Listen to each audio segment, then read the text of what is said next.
Sebelumnya izin memperkenalkan diri, saya Lixia Zahra Madaripa dengan NPM akhir 033 dari kelas 4C. Di sini saya akan membuat sebuah video tutorial bagaimana caranya menghitung sebuah aggregate planning dengan menggunakan aplikasi POMQM. Jangan lupa ditonton video berikutnya. Oke, di sini kita masuk ke aplikasinya. Yang pertama kita buka aplikasinya terlebih dahulu. Lalu setelah dibuka itu akan muncul yang namanya aggregate planning. Lalu kita klik. Setelah kita klik lagi aggregate planning.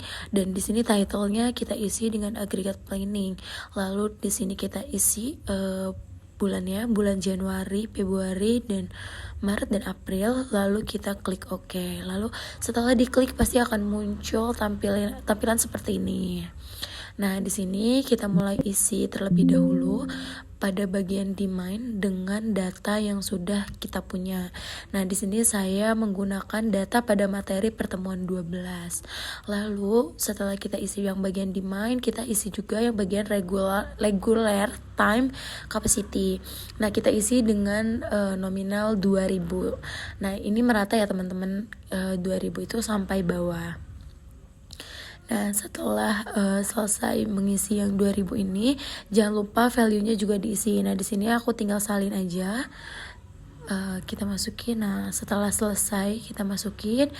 Jangan lupa kita untuk mengecek dulu kita menggunakan metode apa. Nah, di sini saya menggunakan metode Smooth Production Average Cross Demand dengan short edge-nya. Di sini kita menggunakan back order.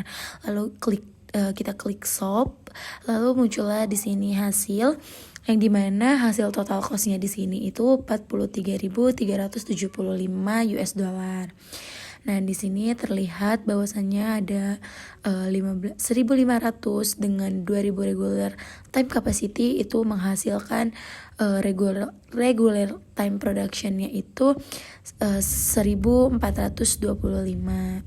Nah, oke, kita lanjut ke bagian dimana kita menggunakan Smooth Production Average Net Demand dengan menggunakan short edge yaitu seperti tadi back order. Nah, di sini kita menghasilkan total cost yaitu 43.375. Nah, ini masih sama ya teman-teman dengan menggunakan metode Smooth Production Average Cross Demand tadi. Nah, hasil di sini kita lanjut lagi ke metode berikutnya.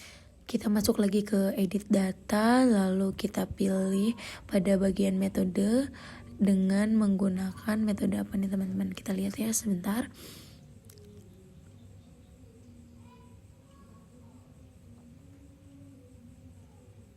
Oke, kita menggunakan metode change current demand di sini dengan short edge-nya itu adalah seperti tadi back order. Kita di sini masih menggunakan back order, namun di sini terdapat perbedaan bahwasanya total cost di sini itu menghasilkan 48.300 US dollar. Nah, di sini terdapat perbedaan yang sangat signifikan ya teman-teman dari metode-metode sebelumnya. Nah, di sini ada total unitnya juga. Lalu dengan total cost seperti itu, kita balik lagi ke edit data. Kita masuk lagi ke bagian Oke, kita ganti metodenya itu ke bagian loss sales nih teman-teman, tapi menggunakan metode chase current demand. Nah, di sini kita juga mendapatkan perbedaan dengan metode pada back order. Namun di sini perbedaan dengan back ordernya itu tidak jauh ya teman-teman. Di sini untuk menggunakan metode ini hasilnya ternyata tetap sama, yaitu ada di 48.300 US dollar. Oke, di sini kita balik lagi ke edit data, lalu kita pindahkan short edge-nya itu ke loss sales, lalu kita solve dan menghasilkan nilai itu 56.300 dengan menggunakan metode Chang-Repois demand. Itu menghasilkan total cost 56.300. Lalu kita balik lagi ke edit data. Setelah itu kita rubah metodenya. Nah, metodenya itu kita menggunakan metode smooth production average cross, karena tadi kita belum menggunakan short agent yang lossless. Nah, setelah kita solve itu menghasilkan total cost 43.250 US dollar, teman-teman. Nah, ini cukup berada perbedaan ya teman-teman dengan metode yang black order tadi. Oke, dari hasil tadi bahwa kita bisa menarik kesimpulan bahwasanya berdasarkan hasil analisis menggunakan aplikasi POMQM for Windows terhadap 4 metode perencanaan aggregate, yaitu Smooth Production dan Average Gross Demand, Smooth Production Average Net Demand, Case Current Demand, dan Case Previous Demand.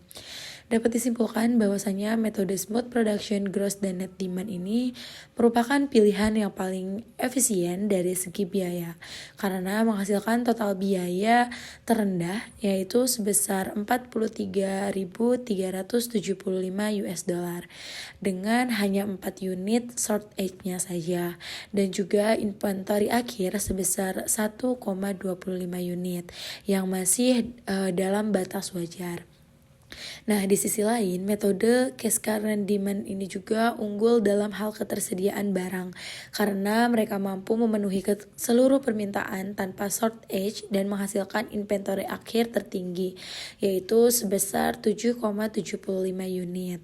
Meskipun biayanya sedikit lebih tinggi yaitu 48.300 US dollar.